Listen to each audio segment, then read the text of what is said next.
Hi everyone. இன்றைக்கி நம்ம யாரை பற்றி பார்க்க போகிறோன்னா வேர்ல்டு ரெக்கார்டு ஹோல்டர் ஆர்மண்ட் டுப்ளாண்டிஸ். இவர் பார்த்திங்கன்னா ஸ்வீடன் நாட்டை சேர்ந்த போல் வாலட் பிளேயரு. போல் வாலட் பார்த்திங்கன்னா கம்பு ஒன்றி தாண்டுதல்னு சொல்லுவாங்க. ஒரு குறிப்பிட்ட தூரத்துலேருந்து ஓடி வந்து கம்பை ஊனி நம்மளோட முழு பாடியை வந்து தூக்கி அங்காண்ட போகிறது. இந்த பாரிஸ் ஒலிம்பிக்ஸில் ஆர்மண்ட் டுப்ளாண்டிஸ் வந்து 6.25 மீட்டர் தாண்டி புதிய உலக சாதனையுடன் தங்கம் வின் பண்ணியிருக்காரு. இவர் வந்து இவரோட வேர்ல்டு ரெக்கார்டை இவர் 9th டைம் பிரேக் பண்ணுறாரு.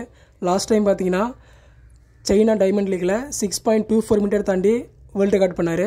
தற்போது வந்து அதே பிரேக் பண்ணியிருக்காரு ஆர்மண்ட் டுப்ளாண்டிஸ். இவர் வந்து டோக்கியோ ஒலிம்பிக் சாம்பியனு, இப்போ வந்து Paris Olympic champion, 2 time world champion, indoor champion, European champion, diamond league champion, இப்படி வந்து பல சாதனை பண்ணிகிட்டு இருக்காரு Armand Duplantis. Just 24 years old தான். ஆனால் இந்த 24 வயசில் வந்து இவ்வளோ சாதனை பண்ணியிருக்காரு.